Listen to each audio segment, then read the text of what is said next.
હરિઓમ શ્રીરામ અંબજ્ઞ નાથ સવિત. હું નિપા દીપક અહીંયા થાણા વેસ્ટ ઉપાસના કેન્દ્રથી બોલું છું. હું બાપુ પાસે 2006થી જાઉં છું. મારા જીવનમાં નાના મોટા તો ઘણા બાપુના અનુભવ છે, પણ 2017માં જે મારી સાથે અનુભવ થયો છે એ હું તમારી સાથે આજે વાત કરવા ઈચ્છા કરું છું. 2017ની ઓગસ્ટના પહેલા વીકમાં મારા પેટમાં થોડું દુખવા લાગ્યું હતું. મને એમ લાગ્યું કે મને ગેસ પ્રોબ્લેમ થઈ ગયો છે, એટલે મેં ઘરના થોડા ઘણા ઉપચાર કર્યા, પણ તો પણ મને સારું ન લાગ્યું. એટલે હું બીજા દિવસે પછી ડૉક્ટર પાસે ગઈ. ડૉક્ટરે પણ મને 2 દિવસની મેડિસિન આપી અને એ દવા મેં ખાધી તો મને થોડી રાહત થઈ, પણ પાછું મને પેટમાં દુખવાનું શરૂ રહ્યું. એટલે પાછી હું ડૉક્ટર પાસે ગઈ તો ડૉક્ટરે મને સોનોગ્રાફી કરવાની સલાહ આપી. તો મેં સોનોગ્રાફી પણ કરવાવી, પણ સોનોગ્રાફીમાં ક્લિયર આવ્યું નહીં, કાંઈ સૂજન જેવું ડૉક્ટરને લાગ્યું. એટલે ડૉક્ટરે કીધું આપણે એમ કરીએ કે નેક્સ્ટ સ્ટેપ આપણે સીટી સ્કેન કરીએ. તો પછી હું સીટી સ્કેન પણ મેં કરાવી. તો સીટી સ્કેનમાં મને 10 સેન્ટીમીટર લંબાઈ અને 6 સેન્ટીમીટર પહોળાઈની ગાંઠ દેખાઈ. તો ડૉક્ટરે કીધું બાપરે, આ તો બહુ મોટો કંઈક મેજર પ્રોબ્લેમ લાગે છે કરીને. એટલે ડૉક્ટરે કીધું કે આપણે કોલોનસ્કોપી કરાવી લઈએ તો ખબર પડે કે આ ગાંઠ શેની છે કરીને. તો કોલોનસ્કોપી મેં કરાવી ને કોલોનસ્કોપીના રિપોર્ટ કંઈક 2-3 દિવસમાં આવવાના હતા. તો મેં મારા પરિવાર સાથે વાત કરી તો ભાઈએ કીધું કે આપણે હવે બીજા ડૉક્ટર પાસે નહીં જઈ તો ડાયરેક્ટ આપણે દાદા પાસે જઈએ. ને દાદાની ક્લિનિક મંડેના અમે લોકોએ 12:30નો ટાઈમ લીધો દાદા પાસે. ને પછી હું અને મારો પરિવાર દાદા પાસે ગયા.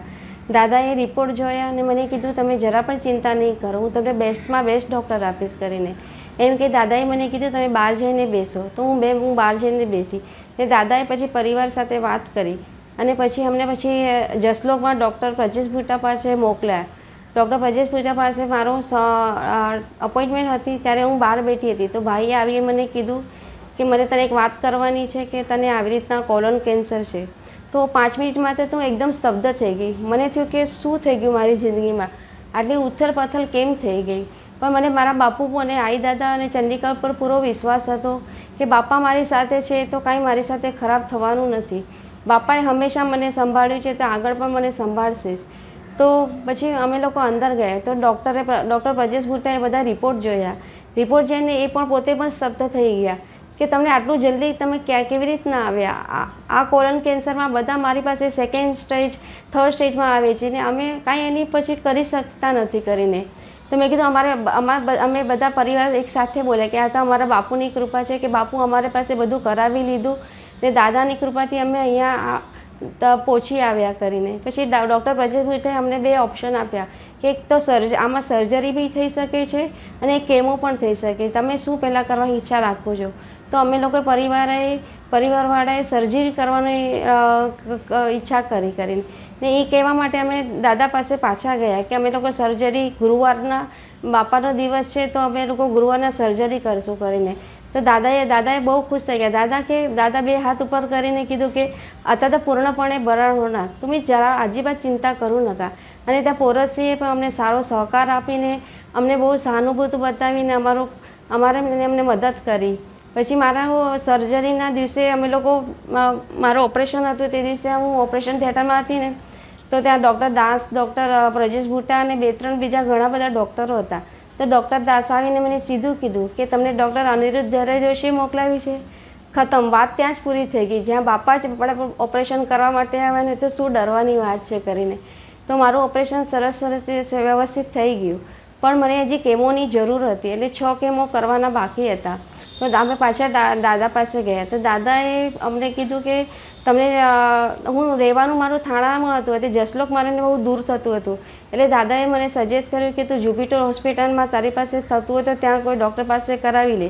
અમે ત્યાં પૂછપરછ કરી ડૉક્ટર ચેતના બક્ષી પાસે અમે લોકો કેમોનું નક્કી કર્યું અને જઈને પાછળ દાદાને કીધું કે દાદા અમે આવી રીતના નક્કી કર્યું. દાદાએ બધું ઇન્ક્વાયરી કરીને કીધું કે હા ડૉક્ટર ચેતના બક્ષી એકદમ વ્યવસ્થિત છે કરીને તમે ત્યાં કરાવી લો. અમે ડૉક્ટર ચેતના બક્ષી પાસે ગયા. હંમેશા કેમોમાં કેવું હોય કે આપણા વાળ ચાલ્યા જાય તો આપણું પોલું શરીર બધાને ખબર પડી જાય કે આપણને કેન્સર થયું હતું. તો મને કોઈની સહાનુભૂતિ જોતી નથી. મને એમ થતું મારા બાપુ મારી સાથે છે તો મને કોઈની જરૂર નથી કરીને. તે પછી ભગવાનની કૃપાથી ડૉક્ટરે કીધું કે તમારો એક પણ વાળ જશે નહીં અને મારો એક પણ વાળ ગયો નહીં. અને મારું જ્યાં 62 કિલો વજન હતું તે 47 કિલો વજન થઈ ગયું. મારું શરીર પૂરું પીગળી ગયું હતું, પણ મારા બાપુ પર પૂરી શ્રદ્ધા હતી. બાપુ હંમેશા કહે, બાળા મેં તુલા કદી જ ટાંકણા નહીં. ને ખરેખર મારા બાપુએ મને કદી જીવનમાં મારો ત્યાગ નથી કર્યો. હરેક વસ્તુમાં બાપુ અમારી સાથે ઊભા હતા ને હરેક વસ્તુમાં બાપુ હંમેશા રહેશે, મને પાક્કો વિશ્વાસ છે.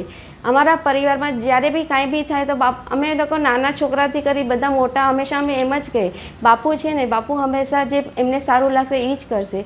બાપુના કૃપાથી મને સારા ડૉક્ટરો, મારા પરિવારનો સાથ, અમારા દાદાનો સાથ, આઈનો સાથ, પોરોસિયાનો બધાની બહુ એમનો સાથ સહકાર મળ્યો. હું ખૂબ જ અંભાગનું છું કે મારા આ જીવનમાં મને બાપુ મળ્યા, અને હું તો એ જ ઈચ્છા રાખું છું કે હર જીવનમાં મને બાપુ મળે, કે મારું જીવન સફળ થઈ જાય. હરિ ઓમ શ્રી રામ. અંબાગના નાથ સવિત.